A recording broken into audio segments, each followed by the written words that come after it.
오늘 여러분들에게 봉독해드린 여호수아서 1장 1절부터 4절까지 말씀을 본문으로 해서 This is your day, 오늘은 바로 여러분의 날입니다. 이 This is your day라고 하는 제목의 말씀으로 여러분과 같이 은혜를 나누고자 합니다. 우리는 지난주까지 이제 신명기를 모두 나누었습니다. 지난 수요일 저녁 신명기의 마지막 세 장을 함께 나눔으로써 모세 오경을 모두 끝냈습니다. 그리고 이번 주부터는 이스라엘의 역사서들을 우리가 공부하게 되겠습니다. 역사서 가운데 가장 먼저 나오는 책은 모세 오경에 이어지는 바로 여호수아서입니다. 여호수아, 사사기, 룻기, 사무엘 상하, 열왕기 상하, 역대기 상하, 에스라, 느헤미야, 에스더까지 12권의 책을 우리는 역사서라고 부릅니다. 지금까지 우리가 약 한 1년 3개월여 동안에 걸쳐서 공부해왔던 모세 오경, 창세기로부터 신명기까지의 이 5권의 책은 율법서입니다. 따라서 이스라엘 백성들의 믿음의 근간이 되어지는 하나님께서 그들에게 선포해 주신 법전을 우리가 다뤄왔기 때문에 다소 지루하고 딱딱하고 좀 우리들의 삶에 적용을 끄집어내기가 어려운 그런 말씀들을 우리가 참 많이 배워온 시간이기도 했습니다. 하지만 역사서라고 하는 책은 문자 그대로 이스라엘의 역사 가운데 현실적으로 그들의 삶에서 일어났던 사건들을 다루고 있는 그런 책이기 때문에 오늘 크리스찬으로 살아가고 있는 우리들 모두에게 현실적으로 부딪히는 우리들의 생활 속의 모든 현실에 직접적으로 적용이 되어질 수 있는 그런 많은 아주 유익하고 그리고 또 재미있고 그리고 에너지 넘치는 그런 그 스토리들이 꽉 들어차 있는 그런 역사를 우리가 이제 공부해 나가게 될 것입니다. 따라서 이번 주 수요일 저녁 우리들의 성경 여행은 여호수아서 서론과 1장을 다루게 되겠는데요. 여러분들에게 제가 좀 챌린지 해드리고 싶은 것은 그동안 수요일 저녁 성경 여행에 함께하지 못했던 성도님들에게 다시 한번 심기일전에서 성경 여행 프로그램에 조인할 수 있는 아주 절호의 기회라고 하는 것을 여러분들에게 상기시켜 드리고 싶습니다. 언제나 한 책이 끝나고 다음 책이 시작될 때, 특별히 이번처럼 모세 오경이라고 하는 성경 전체의 한 큰 섹션이 지나가고 역사서라고 하는 새로운 섹션이 시작되어지는 그 시간에 여러분들이 성경 여행에 새롭게 탑승할 수 있는 그런 아주 좋은 기회라고 생각을 합니다. 그래서 수요일 저녁 성경 여행에 많은 분들이 마음을 다잡고 함께 동참하시는 그런 우리 성도님들이 되어주시기를 간절히 부탁을 드립니다. 오늘 우리가 읽은 이 본문은 모세가 죽고 난 후에 여호수아에게 하나님께서 주신 말씀을 담고 있습니다. 저는 오늘 이 말씀을 세 단원으로 나누어서 여러분과 같이 이야기를 하고자 하는데요. 우선 첫 번째 단원은 이 말씀을 통해 하나님께서 여호수아가 지금 서 있는 그 위치와 여호수아에게 맞닥뜨려져 있는 그 상황들, 그 형편이 어떤 것인가 하는 것을 하나님께서 여호수아에게 상기시켜 주시는 그런 말씀입니다. 이것은 한마디로 여호와의 종 모세가 죽은 후에 라고 하는 이 짧은 구절 속에 함축되어 있다고 말할 수 있겠습니다. 여호와의 종 모세가 죽은 후에. 이 짧은 구절은 우리들이 보기에는 별것 아닌 것처럼 보이는 그런 구절일 수도 있겠지만, 이때 당시에 이제 가나안을 목전에 두고 있는 광야를 지나온 이스라엘 사람들에게 있어서는 이 짧은 한 구절이 정말 청천벽력과 같은 엄청난 데미지를 입히는 그런 이야기일 수밖에 없다고 하는 것이죠. 모세가 누굽니까? 그는 여기까지 이스라엘을 인도해온 이스라엘의 영웅이었습니다. 난관에 봉착할 때마다 하나님은 모세를 통해서 언제나 길을 열어주셨죠. 애굽에서 나오자마자 홍해가 가로놓여 있을 때, 홍해가 그들의 앞길을 가로막고 있을 때 홍해를 건너고 난 후에 르비딘 광야에서 아말렉과 더불어 대전을 치러야 했을 때 마라의 쓴물 지대를 만나 목마름의 고통으로 이스라엘 백성들이 신음할 때에 시내산에 당도하여 그들의 하나님 여호와의 임재를 느끼며 두려움과 공포에 질려 있었을 때, 양식이 부족하여 배가 고프거나 그들이 갑자기 고기가 먹고 싶어질 때, 심지어 하나님께 대한 원망과 불평으로 하나님께 징계를 받아 숲속에서 불뱀이 나와, 광야에서 불뱀이 나와 이스라엘 백성들을 물어 많은 사람들이 그 맹독으로 죽어가는 끔찍한 일을 당할 때, 이와 같은 모든 상황에 봉착할 때 언제나 하나님께서는 모세를 통하여 솔루션을 제공해 주셨다는 것입니다. 언제나 우리 하나님께서는 모세를 통해 그들에게 길을 열어주시고 문제를 해결해 주시고 그들에게 화가 복이 되게 만들어 주셨습니다. 그런데도 신기한 것은 이스라엘 백성들이 여기까지 오는 동안에 기회 있을 때마다 그들은 모세를 향해 원망을 했습니다. 마치 그들이 애굽에서 나온 것은 온전히 모세 때문인 것처럼, 그들이 하나님의 약속에 있는 젖과 꿀이 흐르는 땅 가나안을 향해 가고 있는 이 모든 여정이 오직 모세가 그들을 강제로 데리고 가는 것처럼 툭하면 모세에게 원망하고 모세에게 불평합니다. 그런데 이것을 역설적으로 우리가 이야기해 본다면, 알고 보면 그들이 모세를 얼마나 믿고 의지하고 있었는가 하는 것을 역설적으로 보여주는 그림이라고 말할 수도 있을 것입니다. 모세가 이스라엘 백성들이 믿을 곳이라고는 모세밖에 없으니까, 그래서 문제만 만나면 모세에게 원망하고 모세에게 불평을 하는 것이죠. 목회를 해보니까 그렇더라고요. 교회 안에서 벌어지는 모든 일이 다 목사 탓입니다. 교회 안에서 벌어지는 모든 일들이 다 목사 탓이에요. 심지어 어떤 분은 그런 얘기 하더라고요. 부엌에 싱크가 막혀도 다 목사 때문이라고. 그런 얘기를 하시는 분이 계시더라고요. 사역을 오랫동안 해보니까 그래요. 성도님들끼리 갈등이 생기고 성도님들끼리 서로 다툼이 일어나기 시작하면 저는 옆에서 긴장해야 합니다. 왜냐하면 anytime 화살이 저한테로 날아올 수 있기 때문에. 사실은 저하고 아무 상관없는 성도들끼리의 일인데도 불구하고 언제나 결론은 버킹엄이에요. 언제나 결론은 모든 일들이. 근데 제가 그것을 굉장히 불편하고, 아니 내가 뭐 잘못했다고 왜 다 나한테, 모든 잘못이 다 나한테 있는 것처럼 왜 나한테 이렇게 원망을 하나. 그런데 성경을 공부하면서 제가 발견하게 되는 것은 뭐냐 하면은, 상당히 역설적인 이야기지만 교인들이 믿을 때가 목사밖에 없다는 거라는. 원망할 때가 목사밖에 없어요. 원망을 해도 그 일 때문에 자신들에게 다시 안갚음이 되돌아올 가능성이 없는 유일한 곳이 아마 목사가 아닐까. 그래서 어쩌면 모세라고 하는 존재는 이스라엘 백성들에게 그렇게 의지할 때가 거기밖에 없는 그런 인물이었기 때문에 사람들은 모세에게 늘 원망을 하고 불평을 하는 것이었을 겁니다. 지난 수요일 저녁 성경 여행에서 우리는 모세가 죽고 이스라엘 백성들이 장례식을 하는 장면을 봅니다. 와우, 이스라엘 백성들이 30일 동안을 곡을 했어요. 살아있을 때 좀 잘하지. 살아있을 때는 툭하면 멱살 잡고 툭하면 돌 던지고 툭하면 원망하더니 죽고 나니까 30일 동안을 슬피 웁니다. 그것이 우리들에게 보여주는 게 뭡니까? 그만큼 이스라엘 백성에게 있어서 모세라는 사람의 존재는 이스라엘 백성들에게 모세가 없으면 그들 자신을 상상할 수 없을 정도로 중요한 존재였다는 걸 우리에게 보여주는 거죠. 그런데 그 모세가 죽은 겁니다. 모세가 죽었습니다.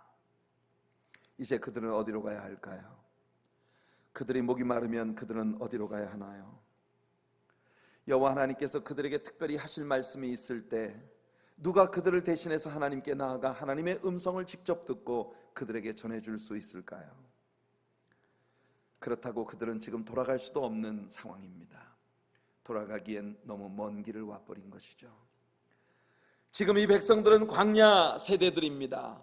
20세 미만의 어린 나이로 광야에 나왔거나 혹은 광야에서 새롭게 태어난 신세대들, 그들이 지금 가데스 바네아에서의 정탐 후에 믿음의 보고를 했었던 여호수아와 갈렙 두 사람을 제외한 광야에 나올 때 20세 이상이었던 책임 있는 모든 세대가 죽음으로 돌아가고, 그리고 난 후에 그 후에 남겨져서 가나안 땅을 들어가기 위해 준비하고 있는 그런 세대들입니다. 어찌 보면 그들은 이제 더 이상 애굽과는 어떤 연관도 없는 사람들만 남았다는 것입니다. 이따 한들 그들이 애굽으로 다시 돌아갈 수 있겠습니까? 그들은 이제까지 문제만 있으면 모세를 찾아와 불평하고 원망했고, 심지어 모세가 하나님 앞에 기도할 때 저희가 하마터면 저를 칠 것 같습니다라고 고백했던 것을 보면 심심치 않게 모세에게 무력을 행사하기까지 했었던 그런 일들이 있었던 것 같습니다.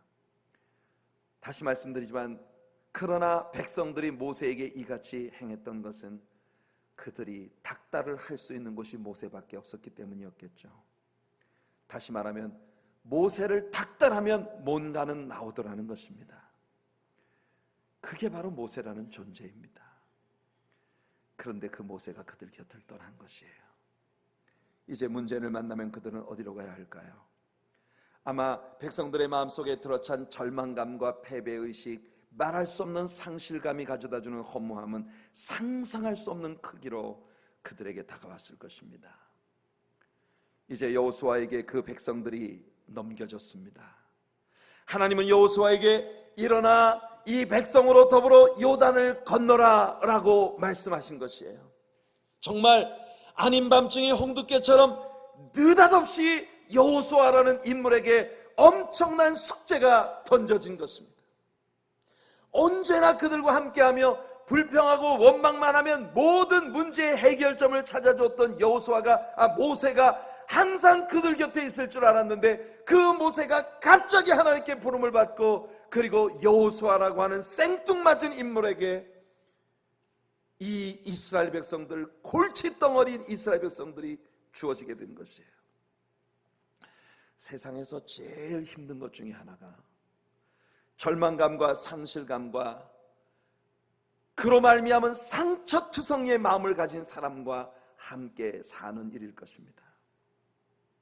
삶이 가져다준 패배의식과 절망감, 그것이 가져다준 쓴뿌리의 기질들이 끊임없이 세상을 비관적으로 바라보고 모든 것을 건강하고 포지티브한 측면에서 보지 못하고 늘 부정적인 시각으로 바라보며 항상 원망하고 불평할 준비가 되어 있었던 나오미 같은 그런 인물, 그런 사람들을 곁에 늘 껴안고 살아간다고 하는 건 정말 힘겨운 일일 것이에요.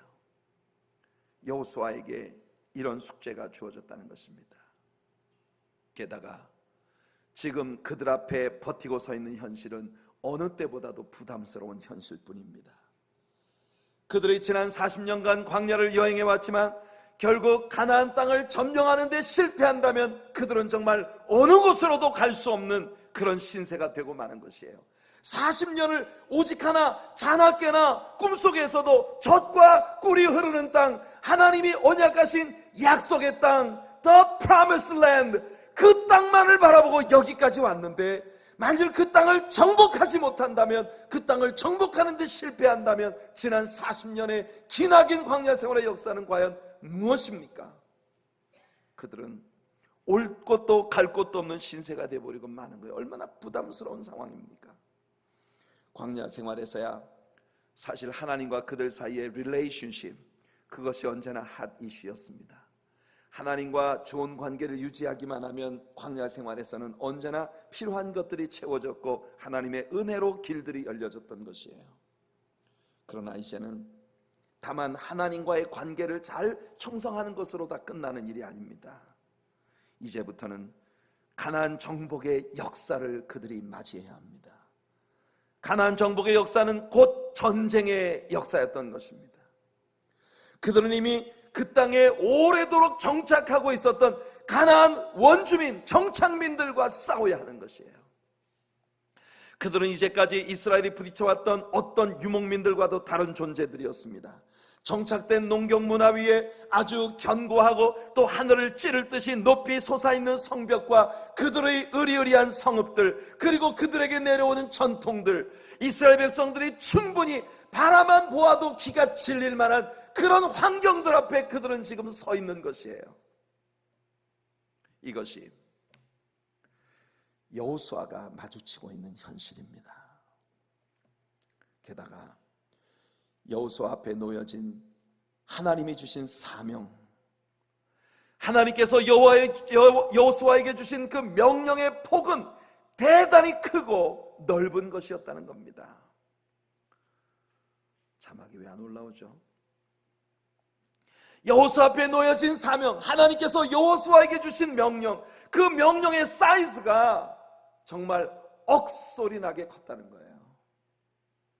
여호수아 1장 3절과 4절 말씀을 보시면, 내가 모세에게 말한 바와 같이 너희 발바닥으로 밟는 곳은 모두 내가 너희에게 주었노니 곧, 잘 들으세요, 광야와 이 레바논에서부터 큰 강 곧 유브라데 강까지 해쪽 속의 온 땅과 또 해지는 쪽 대해까지 너희의 영토가 되리라.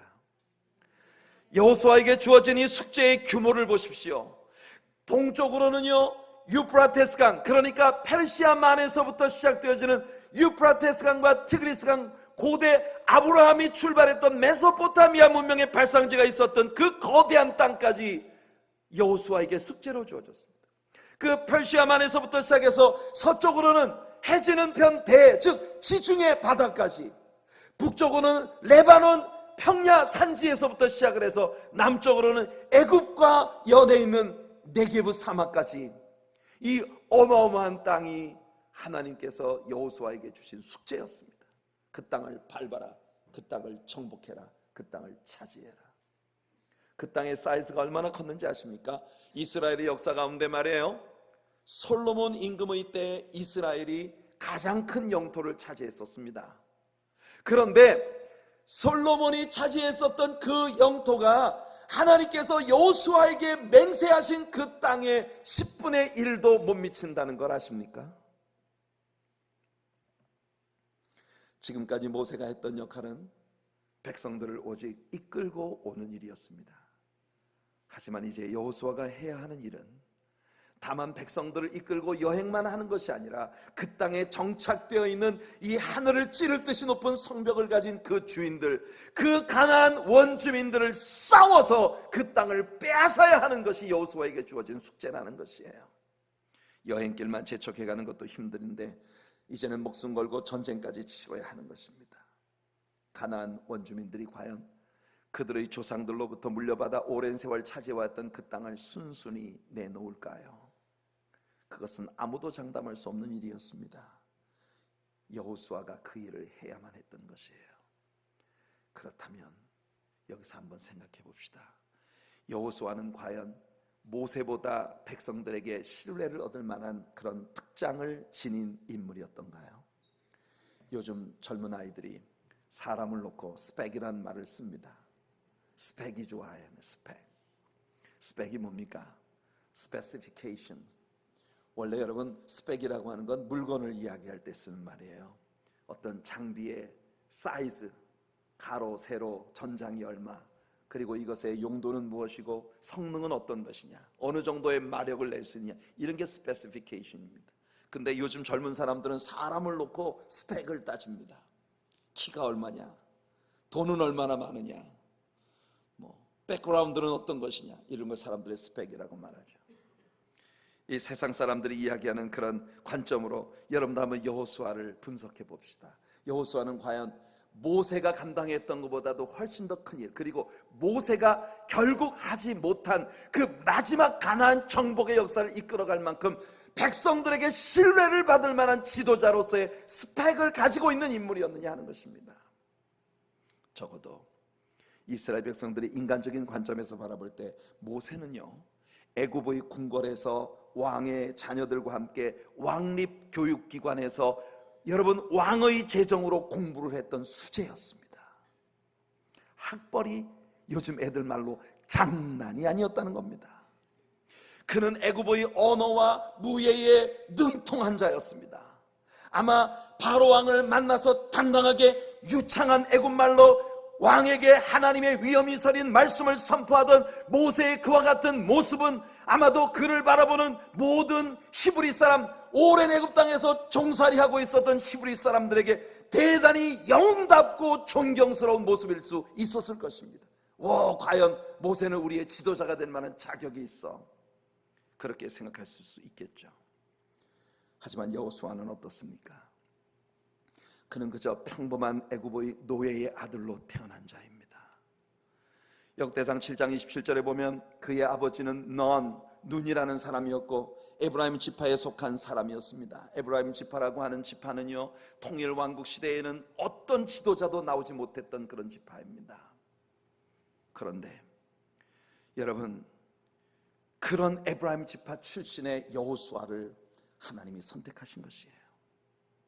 모세의 어머니가 용감하고 강인한 히브리 여성의 전형이었다고 한다면 여호수아의 어머니는 성경에 이름조차도 알려지지 않은 무명의 인물입니다. 아니, 성경이 여호수아의 어머니에 대한 이야기는 한 번도 언급한 적이 없다는 것입니다. 모계의 전통을 따라 어머니로부터 모든 교육이 이루어지는 히브리 사람의 전통을 따지고 본다면 여호수아라고 하는 사람은 오늘날 사람들이 속된 말로 근본 없는 자라고 이야기할 만한 그런 무명의 용사입니다. 그게 여호수아예요. 이스라엘 사람들이 보는 관점에서 여호수아는 오직 모세의 시종 역할을 하며 정말 말이에요, 대책 없이 모세의 꽁무니만 졸졸 따라다니던 그런 인물이었습니다. 어찌 보면 무식하게 느껴질 만큼 융통성도 없이 고지곳대로 모세가 시키는 일이면 목숨이 달아나는지도 모르고 충성을 하고 있었던 그런 인물이었다는 거예요. 그의 이름이 성경에 처음으로 등장한 곳이 어딘지 아십니까? 이스라엘 백성들이 홍해를 건너 르비딘 광야에서 여러분 아말렉 족속과 싸움을 할 때 그때 여호수아의 이름이 성경에서 처음으로 등장합니다. 그때 여호수아의 모습은 어떤 모습입니까? 여러분 그 전쟁을 기억하시죠? 그 전쟁은 바로 모세가 산 위에 올라가 손을 들면 이스라엘이 이기고 모세의 손이 내려오면 이스라엘이 패배하던 바로 그 싸움입니다. 여러분, 모든 사람들의 시각이 오직 모세를 향하고 있었어요. 근데 싸움은 누가 했습니까? 성경은 여호수아가 백성들을 이끌고 싸웠다고 말합니다. 여러분, 그 싸움이 말이 되는 싸움이라고 생각하십니까? 여호수아가 이끄는 군대가 제대로 된 무기나 가지고 있었다고 생각하십니까? 그들이 싸울 수 있는 무기는 오직 삽자루, 꽃갱이자루 이런 것이었어요. 아니, 그런 것도 없었을 것입니다. 오직 몽둥이 들고 막대기 들고, 그들은 목동 출신들이니까 어떻게 돌이나 주워다가 물매나 던지면서 싸우겠다는 그런 심산이죠. 사실 이스라엘 나라의 군대가 제대로 된 무기를 갖춘 것은 말입니다, 사울 왕 때에도 아니었어요. 사울 왕 때에 이스라엘 전체 군인 가운데 제대로 된 무기를 가진 자는 오직 요나단 뿐이었습니다. 그 정도로 이스라엘 사람들은 무장되지 않은 군인들이고, 더군다나 군인이라고 할 수도 없을 만큼 400년 동안 종살이 하다가 지금 겨우 빠져나온 아주 지칠 대로 지쳐버린 오합지졸의 군중들이었을 뿐인데, 그들을 이끌고 싸우러 나가라고 하니 여호수아는 아멘 하고 나간 거예요. 무식한 사람입니다. 계산도 없는 사람이에요. 모세가 가라 하면 가는 것입니다. 모든 사람들의 시선은 오직 모세를 향하고 있습니다. 그가 손을 들면 이기고 손을 내리면 졌다. 여호수아가 피 튀기는 싸움에서 희생을 감수하며 처절한 싸움을 싸웠던 것에 대해 성경은 아주 간단하게 이야기할 뿐이에요. 그게 여호수아입니다. 가데스 바네아에서 가나안 땅에 보내진 12정탐꾼들 속에 여호수아가 있었습니다. 여호수아와 갈렙만이 믿음의 고백을 가지고 왔죠. 하나님이 우리와 함께 하신다면 우리는 이 싸움에 이길 수 있습니다. 저 원수들은 이미 우리의 밥입니다. 그냥 올라가서 얻읍시다. 그게 여호수아였습니다. 아마 이스라엘 사람들은 저 대책 없는 놈 이렇게 두 주먹 불 끈지고 분개했을 거예요. 출애굽기 24장을 보면 여호수아는 모세를 따라 하나님의 산으로 올라갑니다. 아론과 장로들은 산 아래 머물고 여호수아는 중턱까지 쫓아갔고, 모세는 여호수아를 여기서 내가 내려올 때까지 기다리라고 명령하고 그리고 산으로 올라갔습니다. 40주야가 지납니다. 사실은 40일만 지나면 내려온다는 기약이 있었던 것도 아닙니다. 40일이 지났지만 사실은 말이에요, 얼마나 더 오랜 시간을 거기서 기다려야 하는지 모릅니다. 그러나 여호수아는 미련할 정도로 그곳에서 모세가 돌아오기만을 기다리고 있었다는 거예요. 아론과 제사장들은 뭐 했습니까? 아론과 장로들은 뭐 했습니까? 산 밑으로 내려가 버렸어요. 이 사람 모세는 산 위로 올라갔는데 종적도 없고 소식도 없고 언제 돌아올지, 죽었는지 살았는지 모르겠으니 우리가 금을 부어 우리의 하나님을 만들자. 그래서 아론과 모든 장로들이 백성들 가운데 내려가 금붙이를 뽑아다가 금송아지를 만들고 음란하게 숭배하던 그와 같은 상황 속에서 여호수아만이 그 산중독에서 대책 없이 모세를 기다렸다는 거예요. 여호수아는 그렇게 우직스러운 사람이었습니다. 게다가 탈무드에 전해오는 구전에 의하면 여호수아가 모세의 뒤를 이어 이스라엘 백성들의 인도의 책임을 맡았던 때에 여호수아의 나이는 85세였다고 합니다. 젊은 나이도 아니에요. 85세. 그리고 성경은 우리들에게 여호수아 24장 29절에서 그가 110세를 살고 죽었다고 말합니다. 그러니까 여호수아는 그의 인생의 대부분을 모세의 뒷공무니를 쫓아다니는 세컨맨으로 산 사람입니다. The second man. 그게 여호수아를 바라보는 이스라엘 사람들의 그림이었어요. 과연 이 사람이 모세처럼 우리를 이끌어줄 수 있을까? 과연 이 사람이 모세처럼 우리를 이끌어줄 수 있을까? 이 가나안과의 싸움에서 우리를 승리로 이끌어줄 수 있는가? 이스라엘 백성들은 여호수아의 리더십에 대하여 고개를 갸웃거릴 수밖에 없었을 것입니다. 글쎄요, 이 말씀을 묵상하다가 이것이 오늘 우리 앞에 부딪혀 있는 현실이 아닐까 하는 그런 생각을 해봅니다. 우리는 이 세상에서 무명의 신자로서 살아가고 있습니다. 만년 시종으로 보였던 여호수아처럼 우리들 역시 그저 만년 무명의 신자로 살다 갈 사람들처럼 유약해 보입니다. 지난 우리들의 신앙의 히스토리 가운데 우리가 이루어낸 것이 무엇입니까? 오늘 윤주방 장로님의 대표기도 가운데 하나님께서 큰 뜻을 주어 이 땅에 우리 교회를 세우셨지만 우리가 정말 하나님의 기대에 못 미치는 그런 역사를 가지고 있다는 것에 대한 장로님의 고백에 우리들 모두가 슬프지만 아멘할 수밖에 없었습니다. 우리는 이렇게 무명용사로 살다가 다소 구질구질하고 다소 힘겨운 그런 모습으로 그냥 이렇게 마무리 지어지고 마는 것일까요? 우리들은 너무 유약해 보입니다. 그럼에도 불구하고 우리들 앞에 부딪힌 이 현실은, 우리들 앞에 부딪혀 있는 우리가 극복해야만 할 모든 현실들은 역사를 살다간 어느 누구에게 부딪혀왔던 현실보다도 더 힘겹고 거칠어만 보입니다. 어떻게 해야 할까요? 여러분, 이런 상황에 부딪혔을 때 우리는 어떻게 해야 할까요?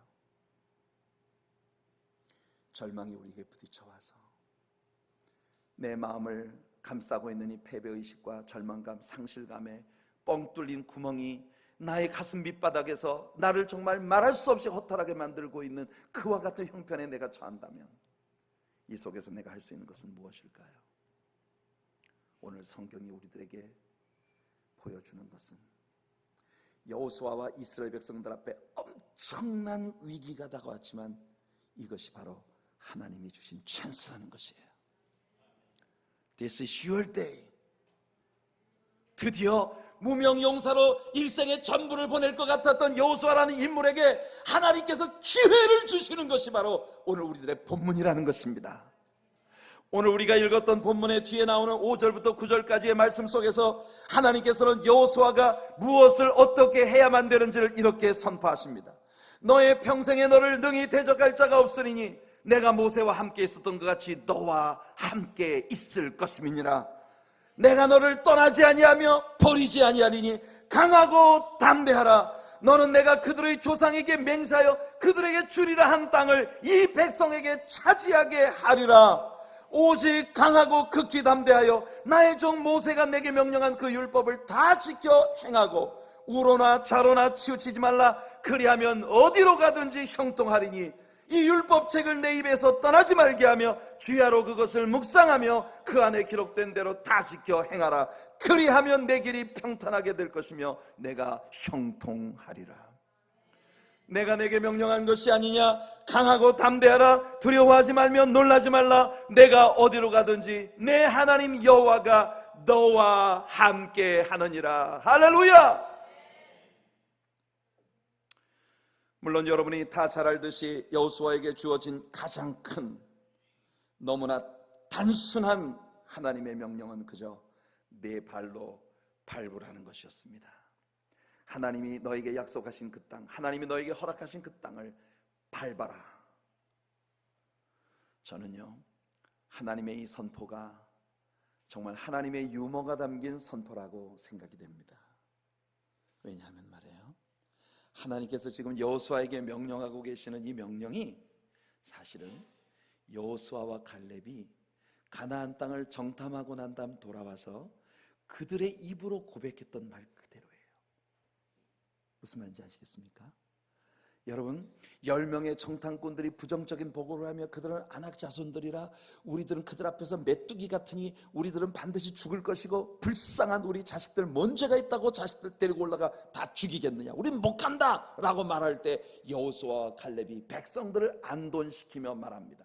형제들이여, 관건은 하나님이 우리와 함께 하시느냐, 그게 문제입니다. 하나님만 우리와 함께 하신다면 우리는 두려워할 거 없습니다. 여러분, 두려워 마십시오. 놀라지 마십시오. 하나님이 우리 편에 계시기 때문에 저들은 우리의 밥입니다. Just go up and take the cities. 이것이 여호수아와 갈렙이 이스라엘 백성들 앞에 선포했던 말인데, 오늘 하나님께서 여호수아에게, 여호수아 입으로 했던 그 말을 그대로 여호수아에게 좀 하고 계신 것이에요. 이게 무슨 그림이냐 하면 말입니다, 우리의 믿음이 우리가 좋은 날에, 우리가 행복을 느낄 수 있는, 모든 것이 편안해 보이는 날에 우리의 입에서 나왔던 그 화려하기 짝이 없는 우리들의 믿음의 고백들, 그것이 어느 날 하나님께서 너 과거에 그렇게 말했잖아, 지금 그걸 보여줘야지, 이렇게 말씀하시는 것이라는 겁니다. 이해되십니까 여러분? 좋았던 날에 우리는 무슨 말인지 못하겠습니까?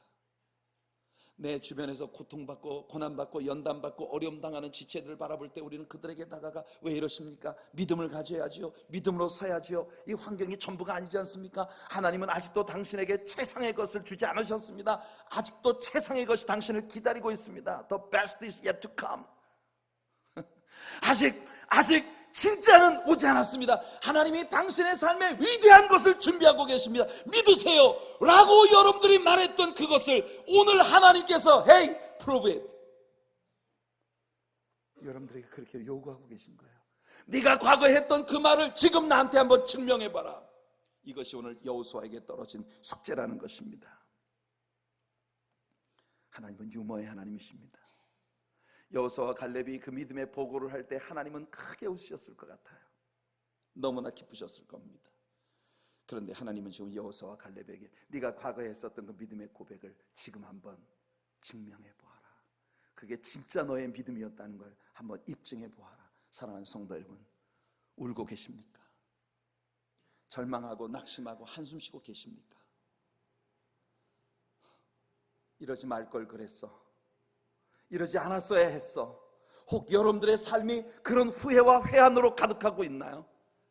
내가 내 능력으로 할 수 있는 일이 아니라고 하는 것, 내 능력 밖에 있는 문제라고 하는 것, 그래서 내가 이러지도 저러지도 못할 상황에 갇혀 있다는 현실을 바라보며 답답해하고 계십니까? 사랑하는 성도 여러분, 지금이 기회입니다. 지금이 바로 여러분이 진정한 믿음의 사람이라는 걸 보여줄 수 있는 기회입니다. This is your day. 아멘. This is your day. 여러분이 그것을 주님 앞에 증명할 수 있으면 오늘이 바로 여러분의 날입니다. 오늘이 바로 여러분들의 일생의 가장 위대한 터닝 포인트를 만들어낼 수 있는 그런 날입니다. 여호수아가 했던 말을 하나님이 여호수아에게 고스란히 돌려주고 계신 것이죠. 그 다음 하나님께서 여호와에게 주셨던 두 번째 명령은 강하고 담대하라는 것입니다. 그것은 이 땅을 밟으라는 첫 번째 명령과 직결되죠. 강함과 담대함이 없이 어찌 그 땅을 밟을 수 있겠습니까? 그리고 세 번째 우리 주님이 주신 명령은 말씀에 집중하라는 것이었습니다. 하나님은 세 가지로 말씀에 집중하라는 것을 세 가지로 명령하십니다. 첫째로 말씀을 내 입에서 떠나게 하지 말아라. 이 말은 뭐야? 말씀을 계속 읽으란 말입니다. 여러분, 성경 말씀이 여러분의 입에서 떠나지 않기를 바랍니다. 항상 하나님의 말씀을 읽으시는 여러분들 되시기 바랍니다. 그 다음에 주야로 그 말씀을 묵상하라. 여러분의 말씀이 여러분의 입에만 있는 것이 아니라 여러분의 마음속에 있기를 바랍니다. 늘 묵상하고, 여러분들 메디테이트, 하나님 말씀을 늘 묵상하여 여러분들의 마음속에 간직하는 여러분들 되시길 축복합니다. 그리고 마지막으로 그 명령을 모두 지켜 행하라. 하나님의 말씀은 여러분들의 발에 있어야 합니다. 여러분의 입에 있어야 하고, 마음에 있어야 하고, 여러분들의 발에 있어야 하는 것이, 말씀을 순종하며 나아갈 때 하나님이 책임져 주시겠다는 것이에요. 놀랍게도 이 세 가지 명령은 예수님이 승천하시기 직전에 제자들에게 주셨던 명령들을 고스란히 보여주고 있습니다. 하나님께서 여호수아에게 밟으라 하셨던 것처럼 예수님은 제자들에게 가라 라고 말씀하십니다. 여호수아에게 담대하라 하셨던 것처럼 예수님도 제자들에게 담대하라 말씀하십니다. 요한복음 16장 33절에 이것을 너희에게 이르는 것은 너희로 내 안에서 평안을 누리게 하려 함이라. 세상에서 너희가 환난을 당하나 담대하라, 내가 세상을 이기었노라. 그리고 하나님께서 여호수아에게 말씀에 순종하라 하신 것처럼 예수님도 내 약속을 기다리라고 제자들에게 말씀하신 것이에요. 오늘 크리스찬으로 살아가는 우리들 모두의 삶의 승리의 우원이, 승리의 비결이 바로 여기에 있는 것입니다. 하나님의 이 모든 명령의 바탕은 무엇일까요? 하나님은 그저 단순히 하기 어려운 명령을 내리시고 순종만 요구하시는 분이십니까? 아닙니다. 하나님의 수많은 약속들이 오늘 본문에 꽉 차 있습니다. 3절에 보세요. 하나님은 무릇 내 발바닥으로 밟는 곳마다 너희에게 주었다고 말씀하십니다. 과거입니다. 줄 것이다가 아니라 이미 주었다. 이미 주어졌으니 믿음으로 밟기만 하면 너희의 것이다라고 하는 것이에요. 5절에서 내가 모세와 함께 있었던 것 같이 너와 함께 있겠다 하십니다. 6절에서 너는 이 백성들로 하여금 내가 그 조상들과 했던 약속대로 이 땅을 얻게 만들어줄 사람이라는 것이에요. 네가 이 땅을 반드시 얻을 것이다. 7절에서 하나님은 내가 어디로 가든지 형통하게 하겠다 하십니다. 8절에 하나님은 내 길이 평탄하게 하겠다 하십니다. 형통함을 약속하신 것이에요. 마지막 9절에서 하나님은 다시 한번 가장 중요한 약속을 들려주십니다. 내가 너와 함께 있겠다. 사도들을 향한 예수님 약속도 바로 그것이었습니다. 마태복음 28장 18절로 20절까지 말씀 보면 예수께서 나와 말씀하여 이르시되 하늘과 땅의 모든 권세를 주셨으니 그러므로 너희는 가서 모든 족속으로 제자를 삼아 아버지와 아들과 성령의 이름으로 세례를 주고 내가 너에게 분부한 모든 것을 가르쳐 지키게 하라. 볼지어다 내가 세상 끝날까지 항상 너희와 함께 있으리라. 아멘, 아멘. 주님이 여러분과 함께 하신다면 게임은 끝난 것입니다. 앞으로 보게 될 겁니다. 이 가나안 땅에 어마어마한 가나안 원주민들이 말이에요, 사실은요 이스라엘 백성들에게 다 내줄 준비하고 있다는 걸 이제 다음 주에 여러분들이 보시게 될 거예요. 할렐루야, 할렐루야. 세상 원수가 엄청 커 보여도, 여러분 앞에 있는 문제가 어마어마하게 커 보여도 주님과 동행하는 여러분들 앞에서 그것들은 할 일 없이 무너져 내리게 될 것입니다. 이제 모세의 날은 갔습니다. 모든 사람들이 과거에 묶여 있었던 모세의 날은 갔습니다. 이제 여호수아의 날이 온 것입니다. 할렐루야. 그리고 오늘 여러분의 날이 왔습니다. 구약 성경에 갇혀 있었던, 신약 성경에 갇혀 있었던, 우리 앞에 있었던 모든 믿음의 선진들의 삶 속에 역사하신 하나님의 위대한 역사의 스토리들은 이미 다 지나갔고 지금은 저와 여러분의 날이라는 것입니다. 예수님 우리와 함께 하십니다. 약속하신 성령을 우리에게 부어주십니다. 지금은 우리의 날입니다. This is your day. 할렐루야. 하나님께서 우리들 모두에게 이 믿음으로 설 수 있게 하시는 은혜가 있기를 바랍니다. 말씀을 정리해 볼게요. 상황은 갈수록 어려워 보이는데 내 자신은 갈수록 더 왜소해지고 있나요? 여호수아는 자신에게 좋지 않은 상황들을 하나님 앞에 끝없이 열거할 수 있었습니다. 하지만 그는 하나님의 약속만을 생각하기로 했습니다. 그는 우직한 사람이었어요. 무식해 보일 만큼 우직했습니다. 르비딤 광야의 아말렉과의 전투에서 가데스 바네아의 정탐에 대한 보고에서도 시내산 중턱에서 모세를 기다린 것도 그는 무식할 만큼 우직하게 그렇게 하나님을 믿기로 작정한 것입니다. 우리들에게 하나님이 그 믿음을 주시기를 기도합시다. 모세의 죽음처럼 여러분들을 흔드는 아픔이 있나요? 큰 것을 상실한 아픔, 말할 수 없는 뻥 뚫린 구멍이 여러분 가슴 밑바닥에 존재하고 있는 그 상실의 정체가 무엇입니까? 물질을 잃었습니까? 사람을 잃었습니까? 자신감을 잃었습니까? 사명을 잃었습니까? 신앙의 기쁨을 잃었습니까? 이 모든 것들이 대단히 큰 구멍처럼 보이겠지만 이것 한 가지만 회복되면 됩니다. 하나님만 계시면 되는 거예요. 하나님과의 사귐의 회복, 기도와 말씀, 찬양, 예배의 회복. 우리가 비로소 무엇을 새롭게 개척해야 하는 것이 아닙니다. 다만 믿음으로 밟기만 하면 되는 것이에요. 약속에 대한 믿음으로 어서 가서 얻읍시다.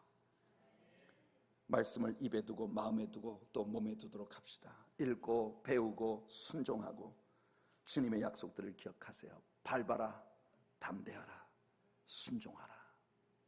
이것이 모세에게 비견할 때 형편없이 빈약해 보이던 여호수아로 하여금 모세가 못다 이룬 일을 완전히 이루겨도 남을 수 있게 만들어준 비결이었습니다.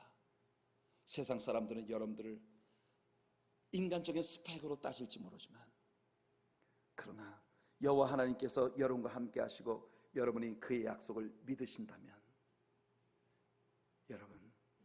여러분의 삶을 통해 하나님의 위대한 일들이 이루어질 것입니다.